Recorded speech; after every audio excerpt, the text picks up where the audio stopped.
Hi guys, Mick Lynch isn't just a great trade union leader, he also has a sharp wit. So as the pro-Tory Spectator was bought by the same guy who owns GB News, its new editor will be our old friend, the slimy Michael Gove. The former Tory minister was a journalist at one stage in his life, so of course this will be the official reason for his appointment. But be in no doubt whoever GB News backs as the next Tory leader, they will likely get the same support from the Spectator.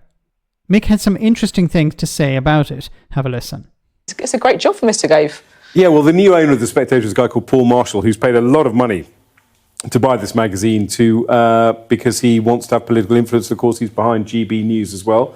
Michael Gove's been very close to Paul Marshall for many years. So lots of people said it wouldn't surprise us if Paul Marshall bought The Spectator, that Michael Gove would become the editor. And lo and behold, he has. And you're right, it's an influential organ, and he will use it to provoke and cause mischief. I mean, people forget that Michael Gove, as well as being a seasoned politician, is also mischievous. He's the kind of person, for example, who'd give Mick Lynch a column. That's how mischievous he might be. Talking about influence, there's lots of talk in Westminster about how he is backing Kemi Badenoch for the leadership. Do you think that the Spectator might, I guess, try and row behind a candidate to try and influence the race? No, I think Michael... not only do I know nothing about the railways, I know nothing about editing a magazine, but I suspect Michael would be too shrewd to nail the Spectator's colours to the mast of a particular... GB News will drive that journal to the right, and I'm sure Michael Gove will go along with that as long as he gets the right kind of salary. I mean, Liz Truss called him the snake. I don't know if he's going to start... Well, hold on, Mick. You've just lost us there by citing Liz Truss in defence of your argument. I think people should also remember Michael Gove was a journalist before he was a politician. And went on strike. And went on strike when he worked for the Aberdeen... He shed his skin. Aberdeen Press and Journal. And I think you will see Michael Gove will treat The Spectator with the respect it deserves as a journalistic organ, not as a political salary. Not as a political... I'm looking forward to your column. That's what I'm really looking forward to. I want him to declare the salary.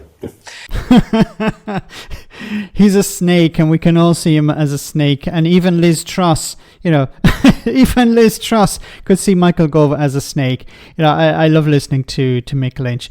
Now, the point here, of course, is that, the new owner of The Spectator, the current owner of GB News, of course, is going to drive The Spectator even further to the right. It's a right-wing outlet. It's going to go even further to the right, and it's going to double down. And the idea of Michael Gove being in charge of anything, this charlatan,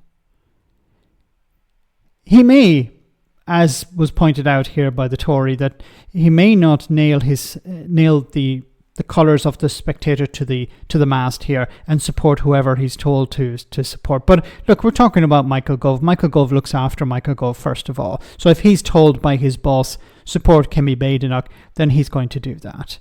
Michael Gove doesn't have any integrity. He doesn't care about who wins or who loses. It's all about him.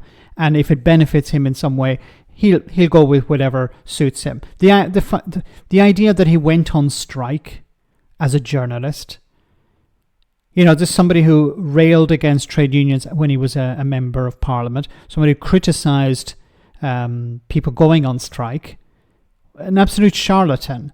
So you can imagine whoever, and this is the problem here, whoever's in charge, and we're not talking about politicians here, we're talking about media barons. They're the ones who will select the next leader of the Conservative Party.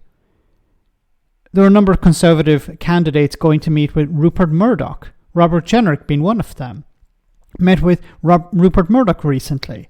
Obviously, that's to get an endorsement from the media there again. So it's not about actually representing the members. It's not about representing Conservative voters. It's about representing the media. And the media will decide who becomes the next leader. If they throw their support behind Kemi Badenoch, whatever the hell you call her,